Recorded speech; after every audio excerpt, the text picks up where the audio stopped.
Hallo zusammen. Pascal hier von Neutrality Studies. Hola a todos, soy Pascal de Neutrality Studies y hoy hablo con el historiador militar, Dr. Lothar Schröter.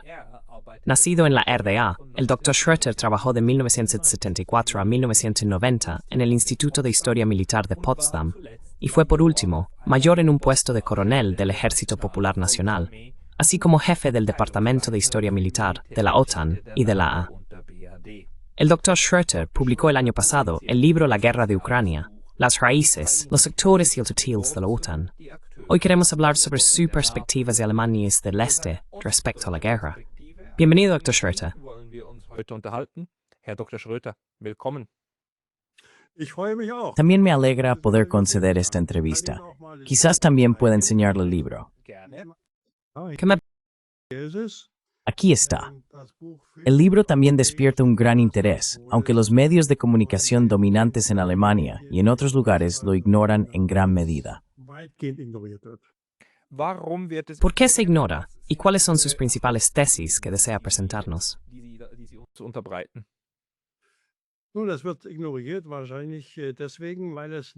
Bueno, probablemente se ignore porque no encaja en el panorama. Es decir, aquí se construye una posición contraria que yo también puedo defender como científico y que simplemente no es compatible con la corriente principal. Las tesis principales del libro son dos. La primera es que esta guerra de Ucrania es una guerra por delegación de Occidente contra Rusia. Lo fundamenté con una hoja de ruta elaborada por nada menos que Zbigniew Brzezinski, y también por otros. Esa hoja de ruta puede consultarse en sus libros y en sus artículos en Foreign Affairs. Yo la resumí. En esencia, se reduce a lo siguiente. La principal línea de confrontación es la que separa Occidente, como él mismo se denomina, de la República Popular China.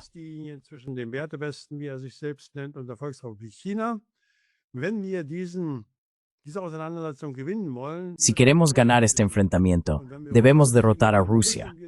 Y si queremos derrotar a Rusia, debemos tener a Ucrania. Así lo escribió casi literalmente Brzezinski. No es solo una tesis mía, sino que también la sostienen otros. Por ejemplo, el general de 4 estrellas Harald Kuet, que es conocido por la mayoría. Y él dice lo mismo, y algunos otros incluso más. Esa es, por tanto, la tesis principal, que se trata de una guerra por delegación, en la que al final está en juego un nuevo orden mundial. ¿Será realmente multipolar, verdaderamente multipolar, o volverá a una unipolaridad liderada por Occidente bajo la dirección de Estados Unidos? Esa es la tesis principal.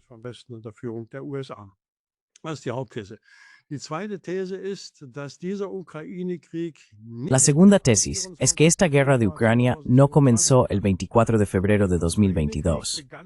La guerra de Ucrania comenzó en la noche del 6 al 7 de abril de 2014, cuando uno de los líderes del golpe del Maidán anunció: pondremos en marcha una operación antiterrorista.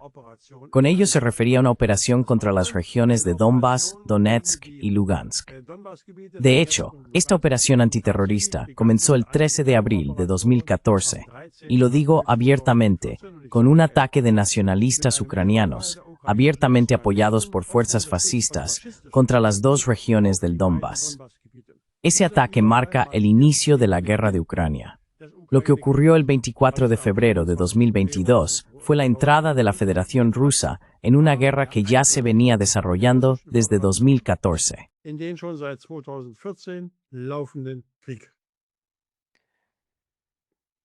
Können Sie das weiter ausbauen? Podría desarrollar eso un poco más. Como historiador militar, es muy útil cuando puede señalar las fechas en las que se aplicó la fuerza militar. El precedente de la guerra, que usted también describe en su libro, es todo ese proceso que condujo a 2014. ¿Cuáles son los puntos clave que, según usted, son esenciales para entender cómo llegamos políticamente hasta el Maidán? Y luego, desde el Maidán, a esa operación antiterrorista, en la que la violencia realmente empezó a descontrolarse. In der die Gewalt wirklich dann anfing, aus dem Ruder zu laufen.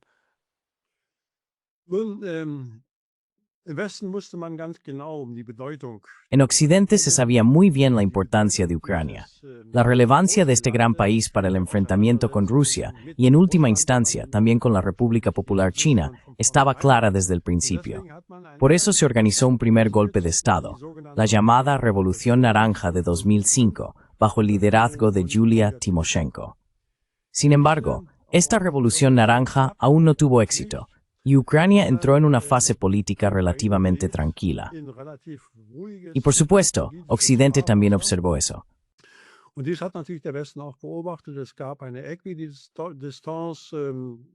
Ucrania mantenía una equidistancia tanto con Rusia como con Occidente, con la UE y la OTAN. Y eso, por supuesto, no agradó a Occidente, que entonces organizó ese segundo golpe, el golpe del Maidán, desde noviembre de 2013 hasta finales de febrero de 2014. Este golpe del Maidán, como todos sabemos, fue promovido por Occidente, no solo mediante los $5.000 millones de la señora Nuland, entonces vicesecretaria de Estado, sino también a través de medidas, la presencia de políticos occidentales, incluido el entonces ministro de Asuntos Exteriores alemán, en Kiev. Así pues, fue promovido, y ese gente tuvo éxito.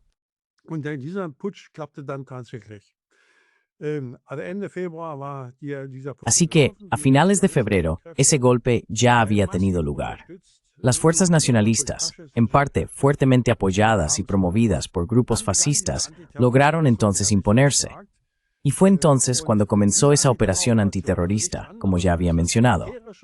Esa operación antiterrorista, es decir, nada más que la acción militar de los nacionalistas en Ucrania contra las regiones del Donbass, Donetsk y Lugansk, no produjo los resultados militares que se esperaban.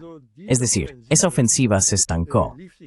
Sin embargo, con el paso del tiempo ya había causado un gran número de víctimas mortales. Se habla de 15.000. De las cuales el 75% eran civiles, y de ese total a su vez el 75% en las regiones de Donetsk y Lugansk.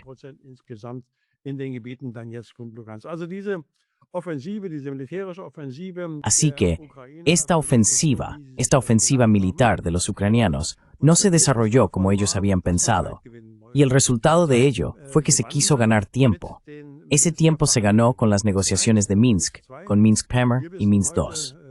Hoy sabemos, por diversas fuentes, y también lo saben sus oyentes y espectadores, que aquello solo sirvió para ganar tiempo. No solo la señora Merkel y el señor Hollande lo confirmaron, sino también el entonces presidente Poroshenko, quien habló con total claridad sobre ello en una entrevista con Corriere della Sera en Italia.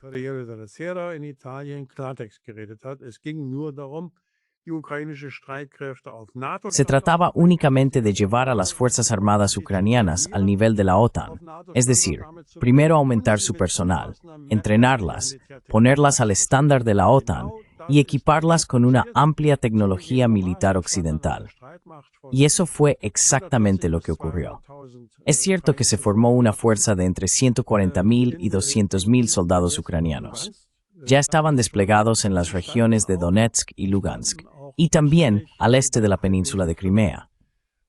Al este de la península de Crimea significaba que la Federación Rusa tenía que contar con la posibilidad de una ofensiva militar que pusiera toda la costa del mar de Azov bajo control ucraniano.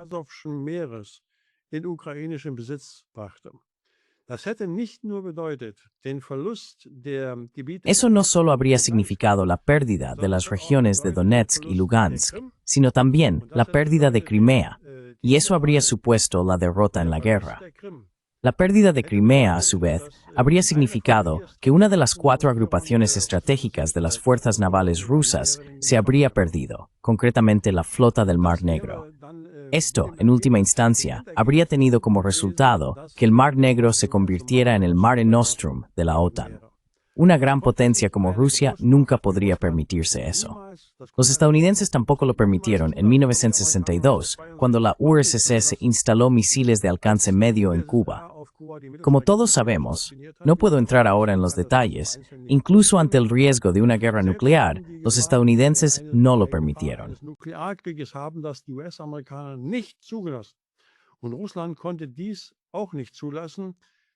Y Rusia tampoco podía permitirlo. Es decir, el Mar Negro se habría convertido en el Mare Nostrum de la OTAN.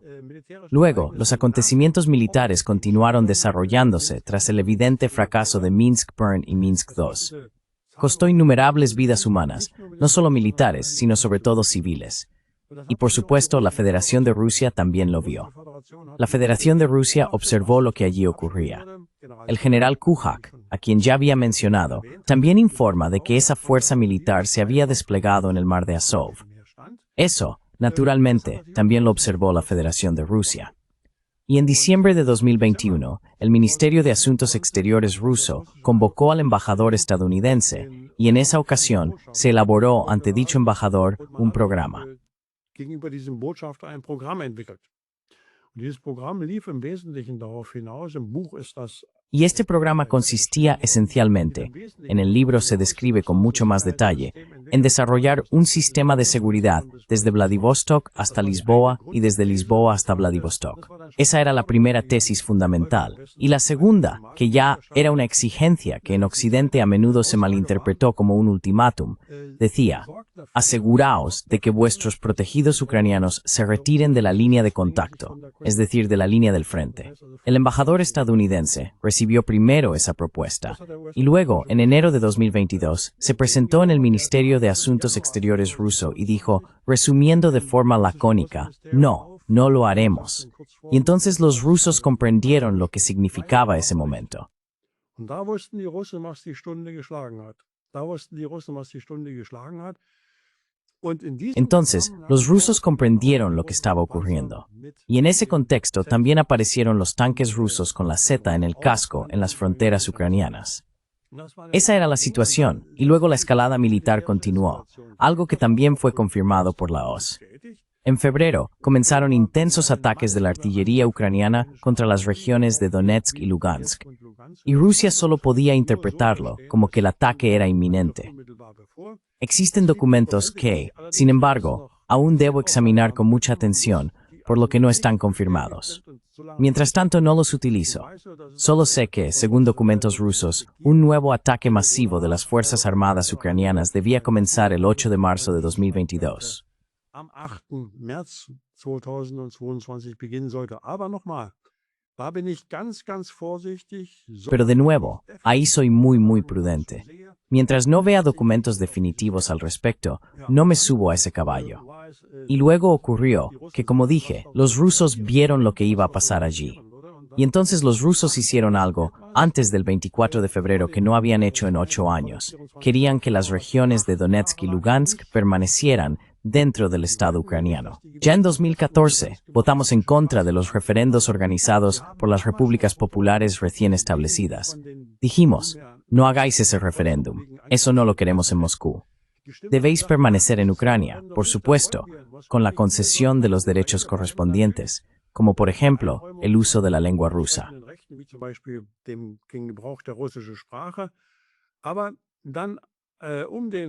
Pero entonces, poco antes del 24 de febrero, los rusos reconocieron esas repúblicas populares.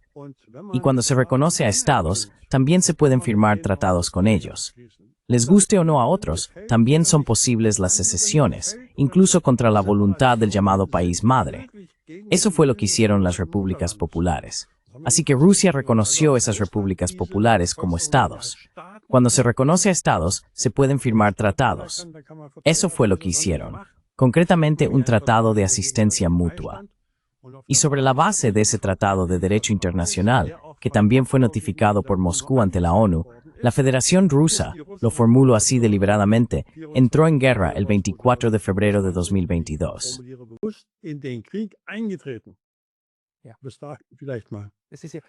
Esa es precisamente toda la base del derecho internacional que Rusia invoca una y otra vez y que Occidente ignora repetidamente. Pero existe una línea jurídica internacional lógica. Que se quiera reconocer o no, es otra cuestión. Pero existe.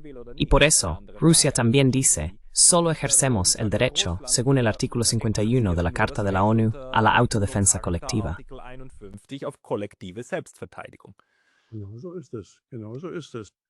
Así es, como he dicho, se puede debatir sobre ello. También existen opiniones, por ejemplo, que sostienen que la separación de territorios no es posible, que sería contraria al derecho internacional. Esa opinión existe, Yo tengo otra opinión al respecto. La he fundamentado también con resoluciones de la ONU. En el libro ahí está, con número y todo, que las separaciones son posibles cuando los derechos de grupos de población se ven dañados de forma permanente y significativa. Y ahora debo plantear la pregunta. ¿Fuese el caso en Donetsk y Lugansk? Al no haberse concedido derechos de autonomía y haberse suprimido el derecho a usar la propia lengua materna, es decir, la rusa.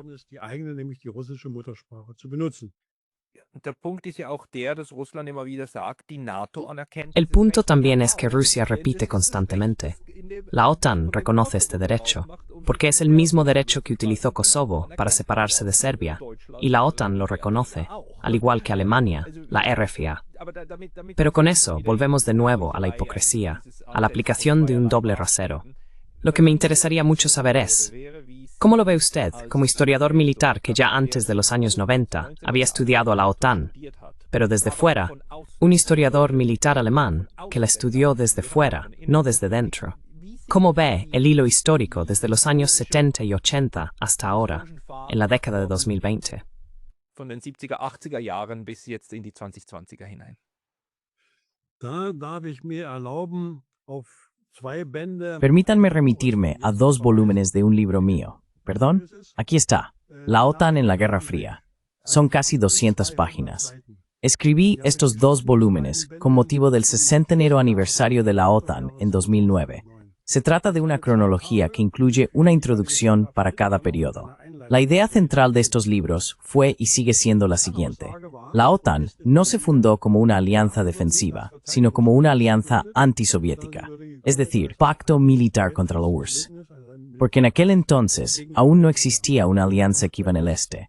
Esta se creó recién en 1955 con el Pacto de Varsovia, una alianza militar antisoviética que incluía a la República Federal de Alemania.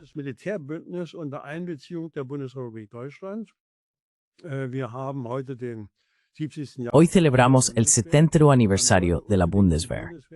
Se quiso incluir a la Bundeswehr en la OTAN a toda costa, por diversas razones.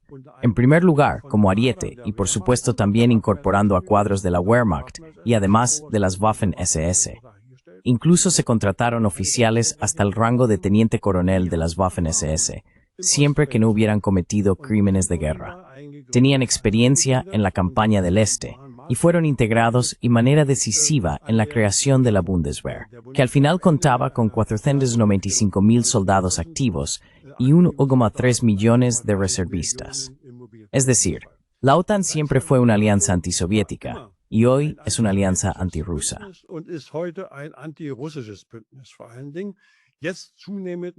Sobre todo ahora, cada vez más, con ambiciones a nivel mundial, también frente a la República Popular China.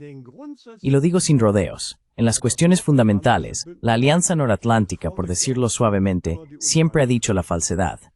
Y la mayor mentira fue la de la amenaza proveniente del Este.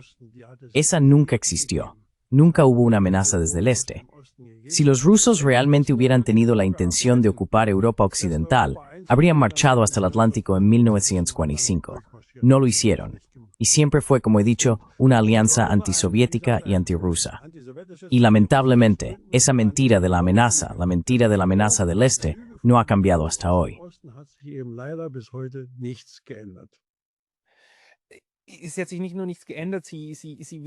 No solo no ha cambiado nada, sino que se reviste constantemente con nuevos ropajes. Por ejemplo, en la guerra de Ucrania, la información más importante de todas es, en realidad, que Rusia entre 2014 y 2022 no quiso anexionarse las regiones del Donbass, sino que declaró expresamente permanecer en Ucrania, con toda la idea de que, si es así y Ucrania es un Estado federal, entonces su neutralidad está garantizada. Entonces es un Estado tapón. Y esa condición de Estado tapón es algo que no solo Rusia siempre quiso, sino también la Unión Soviética. Ese fue incluso el plan para Alemania. Mao 1953. Ese fue el inicio de eso. Eso fue en marzo de 1952. ¿Cómo es posible que Occidente simplemente no quiera que tengamos una Europa estable y equilibrada que conviva con la Unión Soviética y con Rusia? Na, das hängt ganz einfach damit zusammen, dass es Esto se debe sencillamente a que en aquel entonces era de interés para Occidente derrotar a la URSS.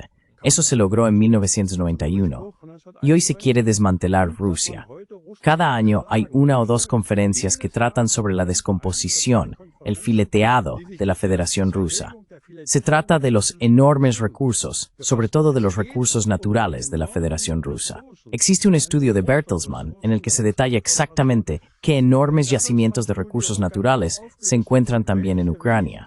Y, de manera significativa, antiguos militares del Bundeswehr hablan abiertamente de que, sin los yacimientos de litio en Ucrania, toda la movilidad eléctrica, por ejemplo, sería impensable. die ganze Elektromobilität beispielsweise man vergessen kann. Es geht die Zerschlagung Russlands, es geht die Ausschaltung. Se trata de la desintegración de Rusia, de la eliminación de este país como gran potencia y de crear las condiciones necesarias para poder enfrentarse con éxito, al final, a la República Popular China.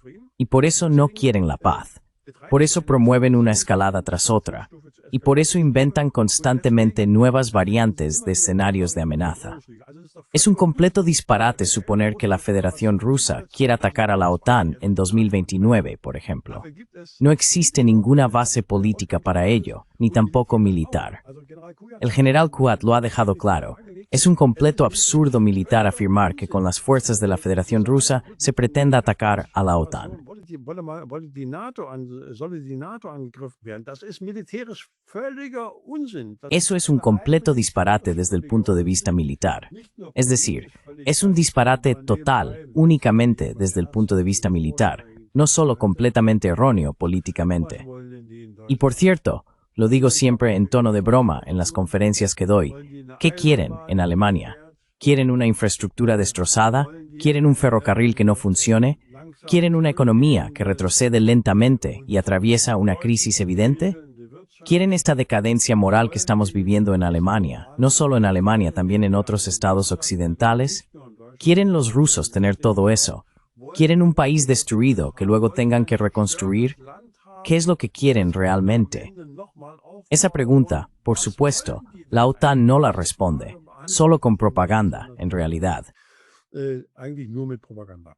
Wie erklären Sie sich den ¿Cómo se explica usted el caso de Harald Kuhat, que siendo de Alemania Occidental, llegó finalmente en los años 90, sí, a finales de los 90, principios de los 2000, a ser también el jefe militar de la OTAN? Y que tuviéramos ese periodo en los años 90 en el que existían planes para una asociación para la paz, es decir, la integración de Rusia. ¿Ve usted aquí una parte de la OTAN o una parte de los europeos que quería trabajar en este proyecto de paz, pero que acabó perdiendo? ¿O cómo se explica usted al señor Kuhat? Wie erklären Sie sich den Herrn Kujat? Ja, ich hätte in meinem ganzen Leben nie gedacht, Sí, dass ich nunca en toda mi vida habría pensado que llegaría a rendir el mayor respeto a un inspector general de la Bundeswehr, y por tanto al soldado de más alto rango del ejército que se encuentra frente a mí.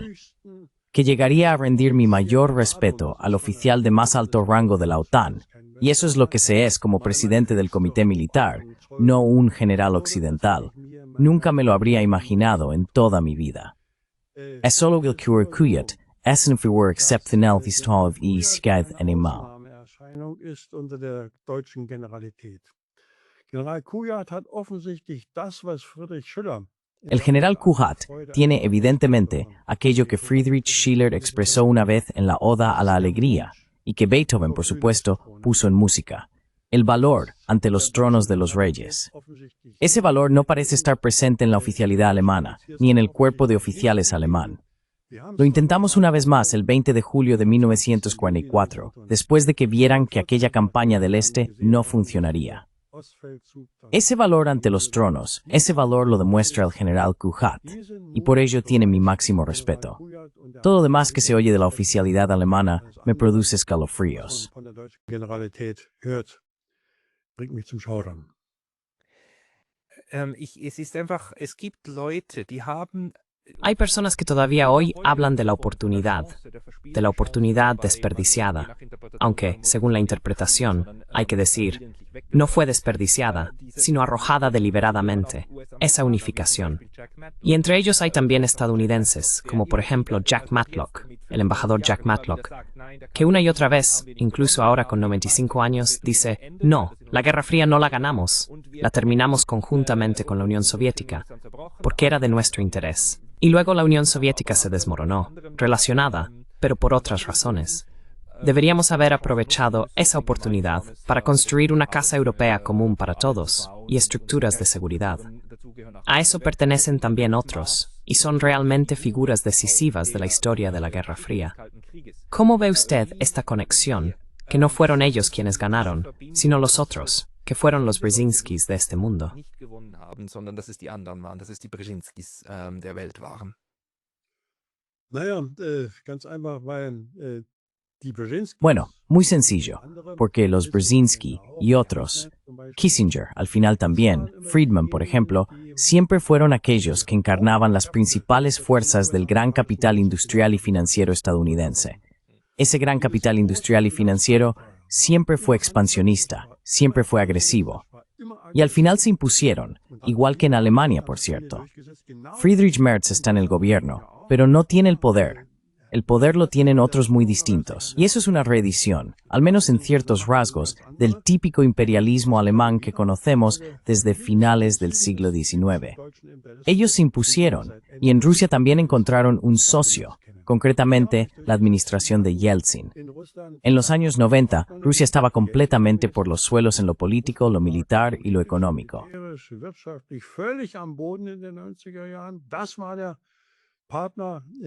Esa fue la razón, el socio en Moscú, es decir, Yeltsin.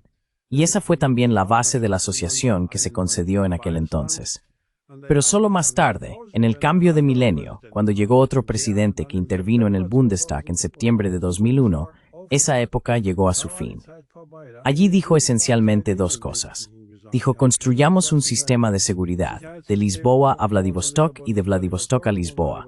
Y dijo algo que no expresó abiertamente, pero que se podía leer claramente entre líneas. Señoras y señores, los años benignos de Yeltsin han terminado. Y con ello, la confrontación que había sido iniciada por la otra parte se convirtió ahora en algo mutuo.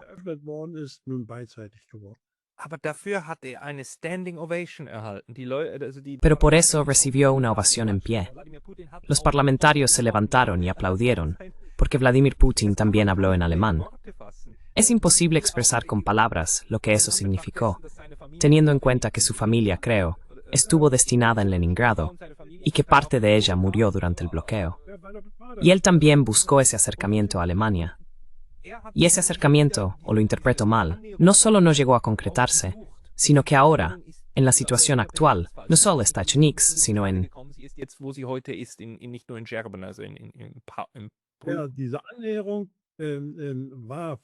Este acercamiento siempre fue deseado por la Federación Rusa bajo Putin, pero no fue deseado por la otra parte. Nunca fue deseado por la otra parte, porque existía ese viejo objetivo, desmembrar a Rusia, dividirla en partes. Ese es el viejo objetivo que, según Say, se remonta a Rohrbach, quien durante la Primera Guerra Mundial desarrolló su teoría de Rohrbach, según la cual Ucrania sería un elemento central en la desintegración de Rusia. Eso no fue deseado por Occidente, y aquellos que aplaudían en septiembre de 2001 en el Bundestag no comprendieron lo que estaba entre líneas en las palabras de Putin. Y si lo comprendieron, no lo creyeron. Solo que lo hicieron.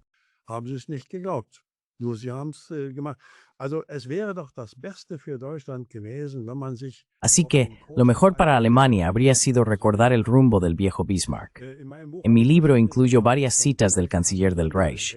Era un reaccionario como pocos, sin duda, pero también una persona con pensamiento realista. Y en resumen, formuló su política hacia Rusia bajo el lema: podemos enemistarnos con todos, menos con Rusia. Menos con Rusia. Como he dicho, eran otros tiempos. Rusia sigue estando donde estaba en tiempos de Bismarck. Rusia sigue siendo una gran potencia, como ya lo era entonces en el concierto de las potencias europeas. Esa lección de la historia alemana debería haberse recordado si no se hubieran perseguido otros objetivos. Wenn man denn nicht andere Ziele verfolgt hätte.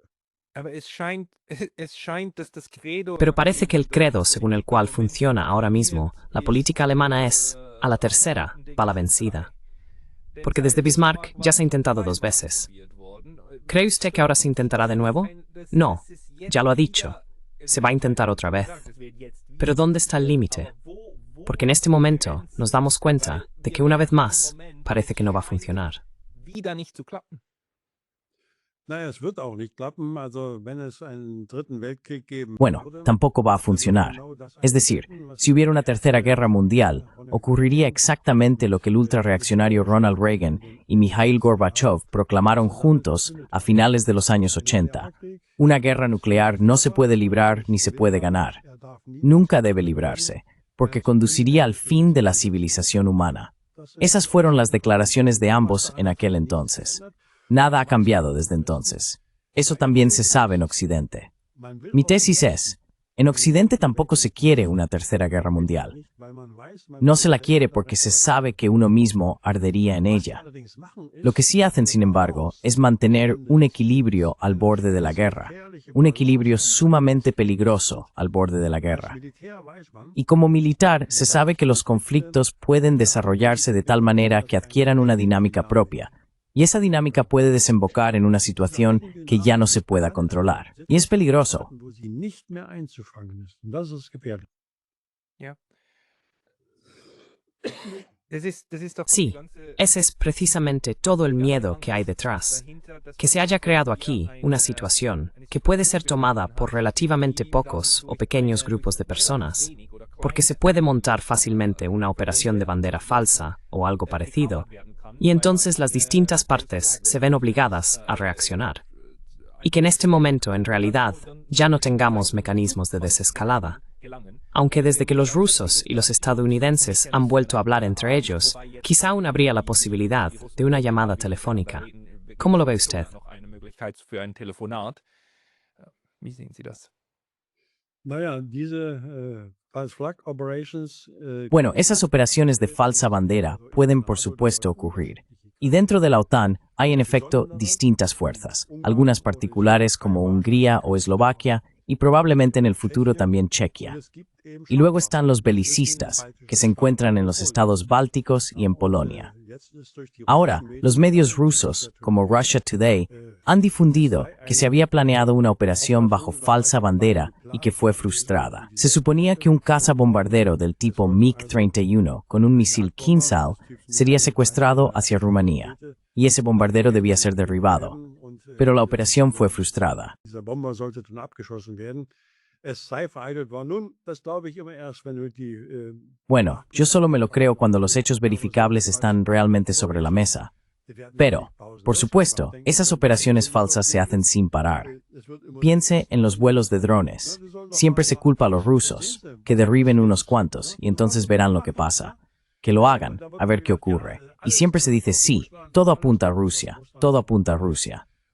Bueno, ese es precisamente el peligro, que de esas operaciones bajo falsa bandera se desarrollen mecanismos de escalada que luego ya no se puedan controlar. Ese es realmente el peligro.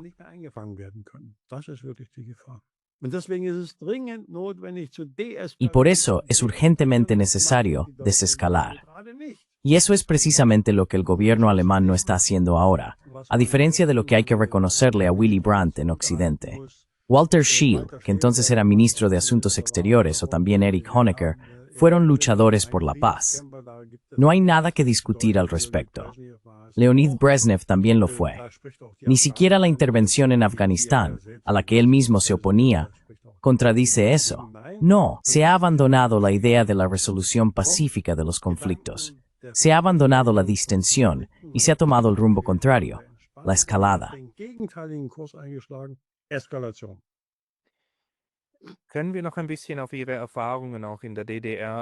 Podemos recurrir un poco más a su experiencia en la RDA, la desaparición de la RDA o su integración en la RFA. Bueno, yo sigo pensando que es un error llamarlo reunificación. En realidad fue, sí, no una anexión, pero sí la absorción de la RDA por la RFA. ¿Tiene usted la sensación de que ese proceso de los años 90 también tiene algo que ver con la posición actual de Alemania frente a Rusia?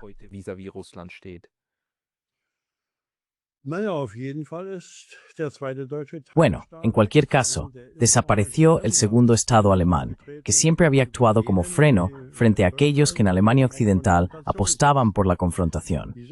Ese Estado ha desaparecido, y añado, era sin duda el Estado alemán de la paz. Y tiene usted toda la razón, no fue una reunificación, porque eso significaría que uno se vuelve a unir, quizá al nivel de 1950. En ese caso se podría haber hablado de una reunificación.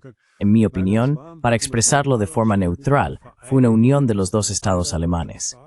Y hay mucha gente que realmente habla de una toma hostil por parte de Occidente. Apenas ha quedado nada.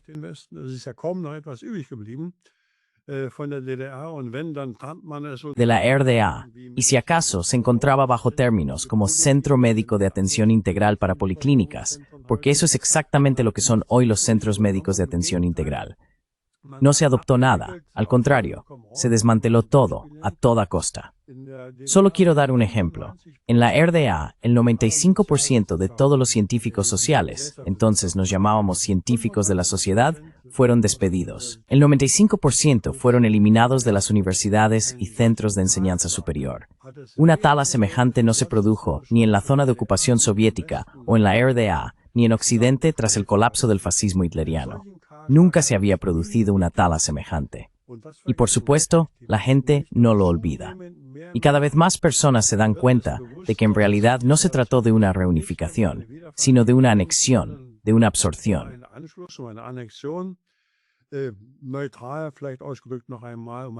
Dicho de forma quizá más neutral, una reunificación más, pero nada más.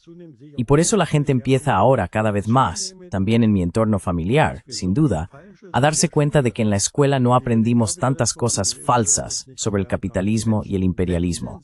La gente se aparta, y eso se denuncia a menudo como un alejamiento de la democracia. No, no es un alejamiento de la democracia, es un alejamiento del sistema. La gente empieza poco a poco a plantearse la cuestión del sistema, se aparta de la propaganda. En mi entorno, también en mi casa de vacaciones que alquilo aquí, la gente responde a la pregunta, ¿ya no veis las noticias? No, ya no vemos las noticias, no vemos más tertulias, no dejamos que nos mientan constantemente. ¿Es ese sentimiento en este momento en Alemania del Este? Es decir, ¿diría usted que no se trata solo de usted como historiador militar, sino de una buena parte de la población que ahora se da cuenta de que se les ha estado engañando? Sí, lo terrible de todo esto es lo siguiente. La gente en su interior se plantea la cuestión del sistema sin querer admitirlo. Pero se dan cuenta de que el sistema está equivocado. El sistema está equivocado. ¿En qué hemos acabado? Y dicen, aquí tiene que cambiar algo de manera fundamental. Aquí tiene que cambiar algo de manera fundamental. Y entonces cometen un error estratégico, votan a la AfD. Y ese es el motivo por el que el antiguo territorio de la RDA hoy aparece coloreado de azul. Quieren que algo cambie de forma radical. La mayoría de los votantes de la AfD no son fascistas, ni neofascistas, ni siquiera ultraderechistas. La mayoría de los votantes dice, en este país tiene que cambiar algo de manera fundamental, cueste lo que cueste. Y entonces cometen ese error estratégico. Por desgracia, también lo veo en mi propio entorno familiar. Ese es realmente el punto.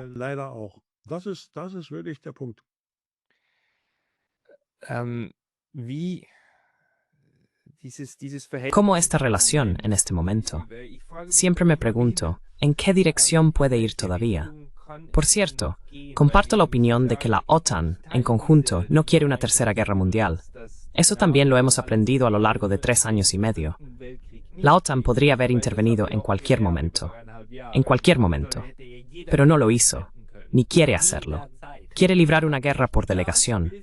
Esa era la estrategia. También hubo que mantener al señor Zelensky bajo control. Cada vez que decía, por ejemplo, que un misil ruso había caído en Polonia, entonces había que ponerle rápidamente una correa corta. ganz schnell wieder an die kurze Leine nehmen. Und die Idee, dass man die Ukraine Y la idea de que en Ucrania se luche, es decir, hasta el último ucraniano, creo que esa idea sigue existiendo. Pero si ahora lo consideramos y decimos, sí, la estrategia debe ser mantener esta zona gris y moverse alrededor de la guerra. Rusia no es tonta. Sabemos por los rusos, también por colegas rusos, que ellos lo analizan exactamente así. ¿Cuál es su valoración sobre cómo intentan los rusos contrarrestar esto, al darse cuenta de que al menos los alemanes y los europeos no están dispuestos a desviarse de esa frontera? ¿Qué observa usted en este momento? Naja, ich glaube, jetzt muss man auch etwas versuchen, Creo que ahora también hay que intentar caracterizar el tipo de guerra que libra Rusia. A menudo se me acusa de falta de empatía y de capacidad de juicio cuando digo lo siguiente. La estrategia militar rusa está diseñada para causar el menor número posible de víctimas civiles y el menor número posible de bajas propias. Por eso libran una guerra que podría calificarse de guerra de desgaste. Y aquí surge la acusación de falta de empatía. Básicamente están dejando que Ucrania se desangre. die Ukrainer im Wesentlichen ausbluten. Ja. Und dann füge ich den Gedanken hinzu, wenn die Y luego añado este pensamiento. Si las Fuerzas Armadas rusas libraran la guerra en Ucrania, del mismo modo que el Ejército Rojo tuvo que librarla contra la Wehrmacht y las Waffen-SS, esa guerra quizá ya habría terminado hace tiempo también en el campo de batalla.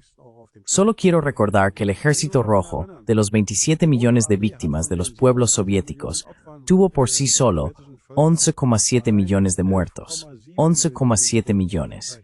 Ahora restemos los 3,5 millones de muertos que los nazis dejaron morir como prisioneros de guerra. Aún así, seguimos hablando de más de 8 millones. La Wehrmacht, que estuvo en guerra desde 1939, tuvo 4 millones de muertos. im Krieg stand, hatte 4 Millionen Tote. Das heißt, die Rote Armee ist nach vorn gestürmt. Es decir, el Ejército Rojo avanzó hacia adelante y también fue enviado hacia adelante, si me entiende, cueste lo que cueste. Y eso es algo que el liderazgo ruso no hace hoy. Por lo demás, casi todas las guerras se deciden en la retaguardia, y bajo dos aspectos. ¿Cuál es el apoyo dentro de mi población? Y al comienzo de la segunda fase de la guerra de Ucrania, el 24 de febrero de 2022, alrededor del 75% de las ucranianas y los ucranianos y el 75% de las rusas y los rusos respaldaban a su liderazgo político y por tanto también la conducción de la guerra. En Rusia eso no hay, se sitúa las cifras hoy en el 75 y el 78%. En Ucrania ese apoyo se está resquebrajando. Prozent in der Ukraine bröckelt es. Das ist der eine Punkt. Ese es el primer punto por el que la mayoría de las guerras se deciden en la retaguardia. El segundo punto es el potencial económico y militar económico. La industria armamentística rusa está funcionando a pleno rendimiento. Por supuesto, eso no puede pasar desapercibido para el sistema económico en su conjunto, pero la economía rusa parece soportarlo. Y está siendo equipada con tecnología militar de última generación, incluso superior a la disponible en Occidente. Ucrania depende en gran medida de los suministros de armas occidentales. Y si estos dejan de llegar o Europa, la UE ya no puede pagarlos, se puede imaginar que ese respaldo militar económico desaparecería, y entonces también ahí estaría decidido el resultado de la guerra.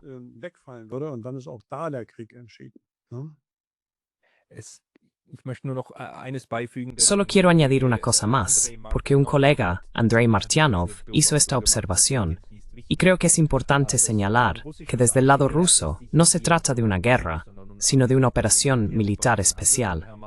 Y el señor Martyanov dice que eso influye en los tipos de fuerza que se emplean y en las tácticas que se utilizan.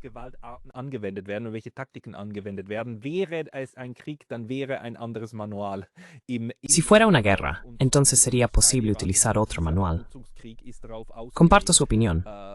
Esta guerra de desgaste está diseñada simple y llanamente para desarmar a Ucrania, incluido todo su ejército, y al mismo tiempo tratar de preservar en la medida de lo posible los propios recursos humanos, lo cual por supuesto sigue siendo extremadamente marcial.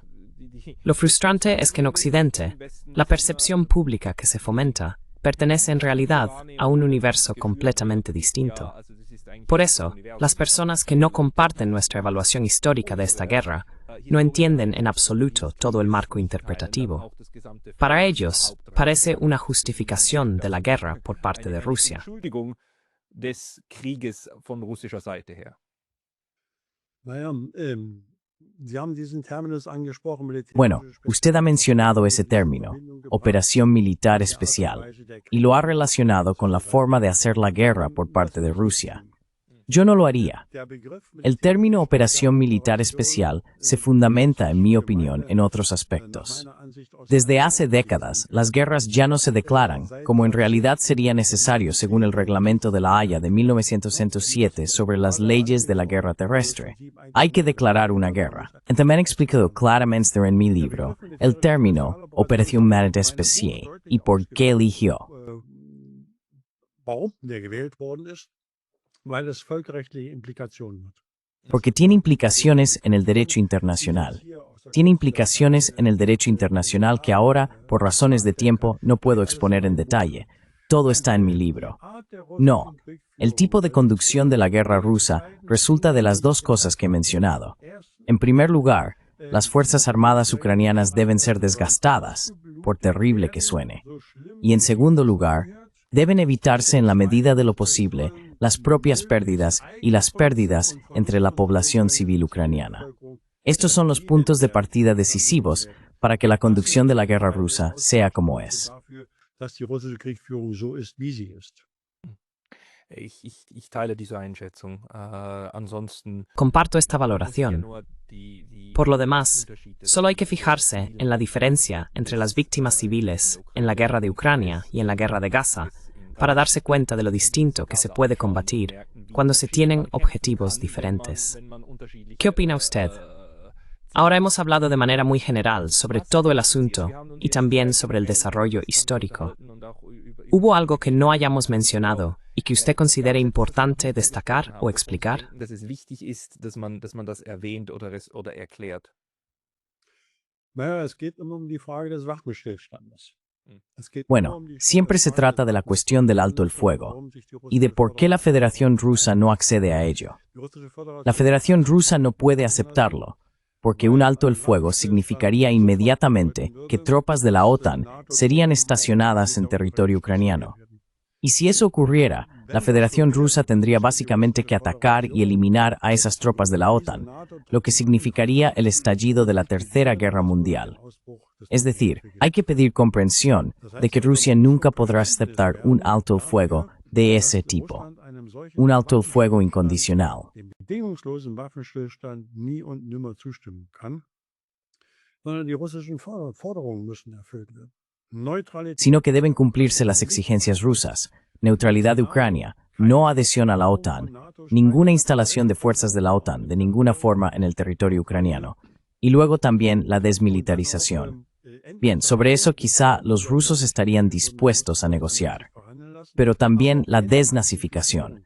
Lo que está ocurriendo allí en Ucrania en cuanto a fascistización es increíble, y la dirección política alemana guarda silencio al respecto.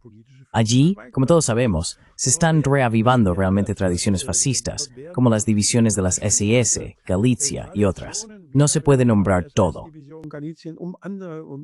Man kann nicht alles benennen. Ich habe ein Beispiel gebracht, wie der frühere He dado un ejemplo.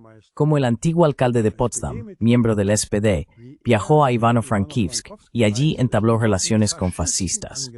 Lo digo con toda claridad. Hay un subcapítulo sobre ello en mi libro. Como antifascista que llegué a ser conscientemente en la RDA, fui educado así y lo asumí de manera consciente. Me avergüenza que el gobierno alemán no nombre esta fascistización en Ucrania, e incluso que ni siquiera sea capaz de decir que allí ya no existe, ni siquiera una democracia burguesa. Allí no hay oposición, y se guarda silencio al respecto. Eso me enfurece profundamente. Das erzürnt mich sehr. Ja, das frustriert auch uns alle, die Sí, eso nos frustra a todos los que intentamos recorrer el mundo con los ojos abiertos. Pero, por desgracia, de momento no conseguimos salir de esa situación. Sin embargo, su libro es un paso importante y una referencia esencial en esta historia tan triste. Para quienes quieran comprar el libro, los enviaré a la página web de su editorial. ¿Hay algún otro lugar donde la gente pueda encontrarle a usted o sus escritos? Sie finden oder ihre Schriften finden können. Bueno, soy miembro de la Junta de la Fundación Rosa Luxemburg de Brandeburgo. Allí se incluyen algunas de mis publicaciones. Quisiera recordar una vez más, precisamente hoy, en el 70º aniversario de la Bundeswehr, que mi tesis de habilitación, junto con otras 3, ya se publicó en 1989. Historia militar de la RFA desde sus comienzos hasta la actualidad. Probablemente solo se encuentre ya en librerías de segunda mano. También hice referencia a la obra en 2 volúmenes. La OTAN en la Guerra Fría, 1200 páginas. Y actualmente estoy preparando una publicación, un pequeño libro, sobre algo que se pasa completamente por alto. Desde el 1 de abril de este año, para que se entienda el término, se ha creado la División de Defensa Territorial de la Bundeswehr.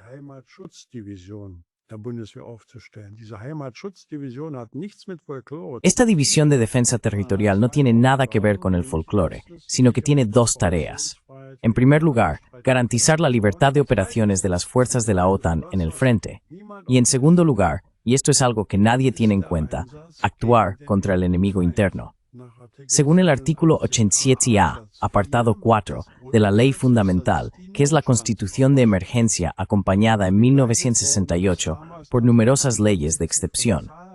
Por tanto, esta división de defensa territorial también entrena para intervenir contra el enemigo interno, en caso de que la Policía Federal, antes la Policía de Fronteras, y las unidades de policía de reserva de los estados no sean suficientes.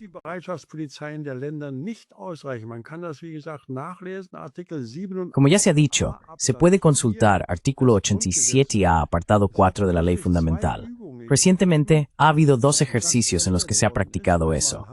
Uno en Hamburgo. Allí se debía transportar material militar al frente oriental como parte del ejercicio, y los estibadores se negaron a hacerlo. En el escenario del ejercicio, entonces, la tropa de defensa territorial actuó contra esos trabajadores. En fin, nadie tiene realmente eso en el radar. Jaes Kerr ha escrito 2 artículos sobre ello en la revista Hintergrund. También se pueden leer en Internet. Y de eso debería salir algún día un pequeño librito. Bitte schicken Sie mir das, Por favor, envíemelo cuando exista o se concrete. Entonces podremos volver a hablar de ello, porque tiene toda la razón. Es un tema que representa un peligro directo sobre el que deberíamos estar informados. Sí, por supuesto, claro, desde luego. Y hubo 5 o 6 grandes movimientos populares en la República Federal, por ejemplo uno llamado Sin Nosotros, que se oponía a la creación del Bundeswehr. Pero también hubo uno muy importante en este contexto, estado de emergencia de la democracia, a finales de los años 60. Es decir, durante toda la década de los 60, amplios sectores de la población en la República Federal se resistieron a la inminente constitución de emergencia, que finalmente llegó en mayo de 1968, y a las distintas pequeñas leyes de emergencia. Hubo un ministro federal del Interior que dijo que eran las llamadas leyes de cajón, y quien vio esas leyes de cajón, que hasta hoy siguen siendo secretas, se quedó pálido.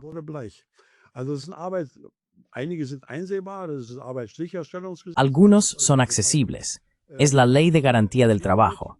Es decir, en cuanto se decida que debe entrar en vigor en caso de tensión, hay que declarar el estado de tensión, se puede obligar a las personas a trabajar. Las empresas pueden ser obligadas a entregar sus camiones y cosas por el estilo. Esas son las leyes de emergencia. Casi nadie las tiene presentes, y cuando doy conferencias sobre el tema, la gente me mira asombrada. ¿Existe algo así? No me lo puedo imaginar. Y desde 1989-90 he dejado de no poder imaginarme las cosas. He aprendido que todo es posible desde 1989-90. Tendremos una segunda o incluso una tercera conversación al respecto. Muchas gracias por estas observaciones, de las que sinceramente yo tampoco sabía nada. Señor Dr. Schröter, muchísimas gracias por su tiempo hoy. Les agradezco a usted y a sus oyentes y espectadores. Todo lo mejor, sobre todo paz.